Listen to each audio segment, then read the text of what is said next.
Separação e divórcio. Você sabe como resolver sem ter que ir para a justiça? Servidor público com filho deficiente. Saiba como reduzir sua carga horária sem qualquer prejuízo. Muitas pessoas têm dúvidas sobre quem tem direito a receber a pensão por morte. Bom dia, hoje é quinta-feira, 23 de novembro. Começa agora o programa Seu Direito no Dia a Dia.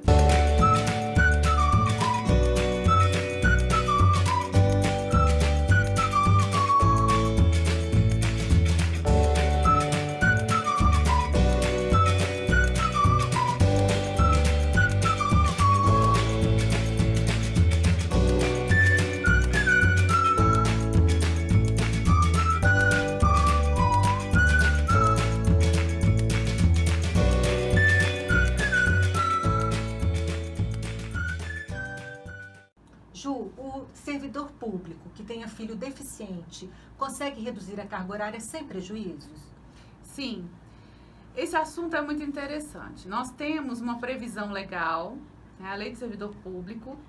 Temos também para os servidores estaduais e municipais previsões de redução de carga horária para que esses pais, o servidor, a servidora, possam cuidar de seus filhos. Ocorre que a lei exige a compensação do horário e às vezes também, alternativamente, concede que o pai ou a mãe possa acompanhar, todavia há uma redução salarial.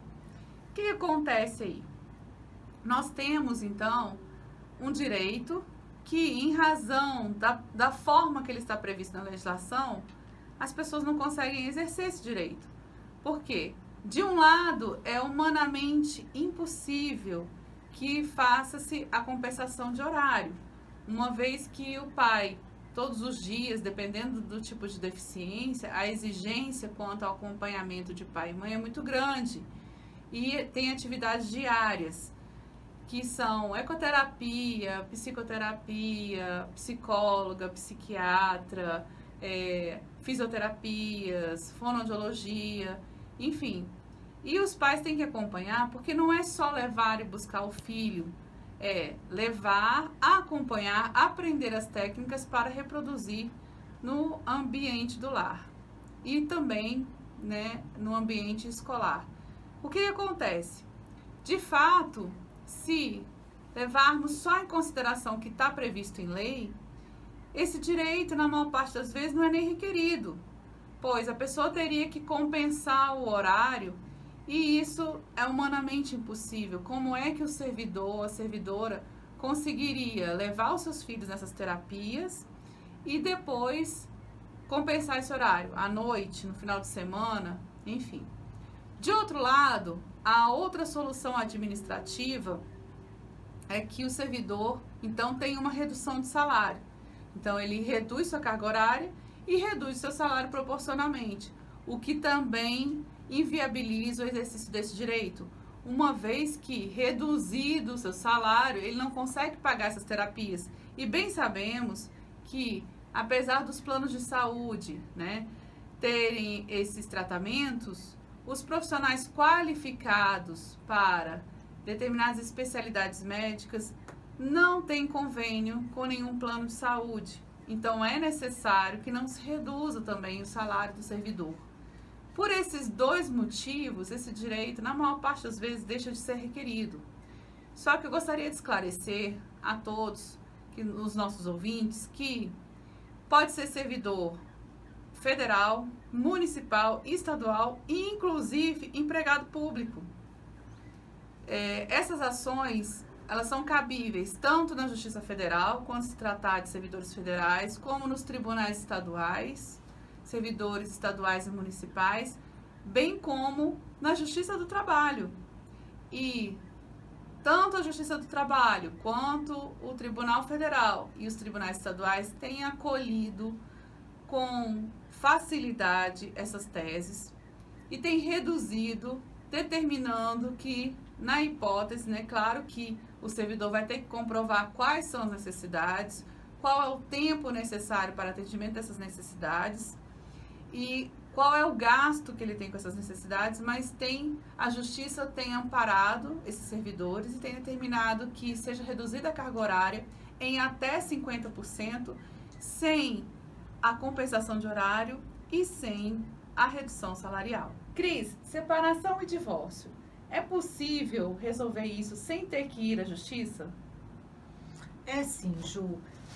As vantagens de você fazer uma separação ou um divórcio no cartório são muito maiores do que ir para a justiça. E hoje a gente vai conversar exatamente isso. O amor acabou, você quer recomeçar a sua vida e não sabe como fazer. Se pede uma separação ou um divórcio e se realmente precisa ir para a justiça. Ou se dá para fazer de forma extrajudicial. E aí como faz? Primeira coisa, o casal tem que escolher um advogado de confiança. Não precisa de ter 2 advogados, basta um advogado para o casal. Tem que juntar os documentos, que são RG, CPF, certidão de casamento, certidão de nascimento dos filhos, para comprovar que eles são maiores, e documentos de titularidade de bens, se houver a partilha. No dia que for marcado, o casal, juntamente com seu advogado, vai no cartório e o tabelião vai lavrar a escritura pública de divórcio ou de separação. Quer dizer, ele vai fazer essa escritura. E nessa escritura vai constar os nomes das partes, nome do advogado, porque se não tiver advogado, pode gerar uma nulidade. Vai constar como vai ser feita a partilha, então vai descrever os bens que o casal tem, como vai ser a partilha, vai constar também se vai ter pensão alimentícia para o ex-cônjuge ou para algum filho maior. Deve constar também se um dos cônjuges, aquele que acresceu o sobrenome, se ele vai voltar a usar o nome de solteiro ou se ele vai continuar usando o nome de casado. Essas cláusulas que eu acabei de falar vão constar da escritura pública de separação ou divórcio. Você vai pegar essa escritura, vai levar no cartório onde foi feito seu casamento, para que conste na sua certidão de casamento que houve uma separação ou que houve um divórcio. Então, você vai pedir a averbação dessa escritura pública de separação ou de divórcio na sua certidão de casamento. Tudo bem? Tá, mas como é que é? O preço é caro? Tem gratuidade? Então, até a semana passada, o preço estava na faixa de R$113 para fazer uma escritura pública de divórcio ou de separação, se não tiver bens ou valores a declarar. Ou seja, não é um valor muito alto. Mas se você não tiver condição de pagar esse valor, você pode pedir a gratuidade. Basta uma declaração de próprio punho, dizendo, olha, eu não tenho condições de arcar com os emolumentos do cartório, ou seja, eu não tenho condição de pagar essas taxas do cartório. O tabelião vai verificar, enfim, pode te conceder a gratuidade. Então, agora vocês já entenderam como faz para pedir uma separação ou um divórcio em um cartório. E agora eu vou explicar para vocês qual é a diferença entre separação e divórcio. A separação só vai romper a sociedade conjugal, ou seja, esses direitos e deveres que vêm junto com o casamento, que é o dever de coabitação, dever de fidelidade, de regime de bens. Não vai romper o vínculo matrimonial, ou seja, se o casal voltar, quiser restabelecer o casamento, ele não precisa casar novamente, basta ir no cartório e pedir um restabelecimento da sociedade conjugal. O divórcio, além de romper corpos e patrimônio, vai romper também o vínculo matrimonial. Se a pessoa quiser casar novamente, ela vai estar livre para um novo casamento. Importante ressaltar o seguinte, não tem necessidade de um tempo de separação antes de pedir o divórcio. Antes de 2010, sim, aí era exigido 1 ano de separação judicial, 2 anos de separação de fato, mas hoje não tem mais essa exigência. Se o casal está concordando, não tem filhos menores de 18 anos, a mulher não está grávida e os dois são capazes de decidir que querem realmente o divórcio ou querem a separação, basta ir no cartório, tem que contratar um advogado e aí em menos de 1 mês você consegue resolver essa situação. Muitas pessoas têm dúvidas sobre quem tem direito a receber a pensão por morte, né, paga pelo INSS. A lei define quais as pessoas que são chamados dependentes. Então, a lei tem 3 classes. A primeira, o cônjuge, o companheiro ou a companheira, no caso de união estável, e os filhos menores de 21 anos. Agora, é importante ressaltar o seguinte: se o trabalhador que faleceu, ou a trabalhadora que faleceu, não estava contribuindo para a Previdência Social, os seus dependentes, infelizmente, não terão direito à pensão por morte. E qual é a ordem de prioridade? Né? Todo mundo recebe? Não. Como eu falei, tem 3 classes. Então, vamos, por exemplo, o trabalhador morre, era casado e tinha 2 filhos menores de 21 anos. E também sustentava a mãe. Só terão direito a mulher, né, a viúva, e os 2 filhos menores de 21 anos. Porque quando há dependente de uma classe superior, os outros estão excluídos. A mãe só teria direito se não tivesse ninguém da primeira classe. E na terceira classe a gente tem o irmão menor de 21 anos. Aí uma coisa importante que a gente tem que destacar. Há necessidade de fazer prova de dependência econômica ou financeira? Na primeira classe, aquela que está o cônjuge, companheira, companheiro, os filhos menores de 21 anos, não. Porque a lei prevê que a dependência aí é presumida. Ou seja, basta provar que era cônjuge, filho menor de 21 anos ou companheiro ou companheira. A questão aí da união estável é que é mais complicada. As pessoas acham que tem que ir na justiça para provar a união estável, para levar essa prova para o INSS. Isso não é necessário. Isso se faz no INSS.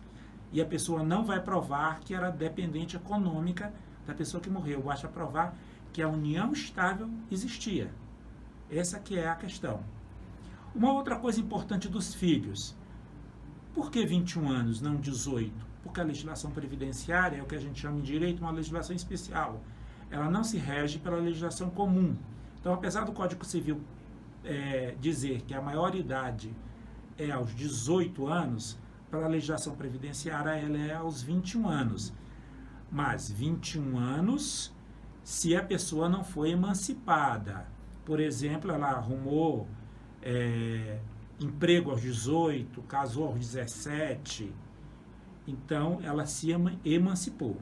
Uma outra coisa importante, e que dúvidas que as pessoas têm, é com relação ao seguinte: bom, eu fiz 21 anos, mas eu sou universitário, né? Então eu ouvi falar que eu vou ter direito até os 24 anos. Isso não existe. Aos 21 anos, seja você universitário ou não, você vai perder a pensão por morte, né? No caso também da filha, né? A filha solteira tem direito. Não, tá certo? Aos 21 anos, ela também vai perder o direito. A questão do cônjuge, que mudou há uns 2 anos atrás. O cônjuge, antigamente, tinha direito, independentemente da idade que ele tivesse, à pensão por morte. Agora não. Ela só é vitalícia, como diz a lei, ou seja, ela vai receber sem perder, mesmo que case, se ela tiver 44 anos ou mais.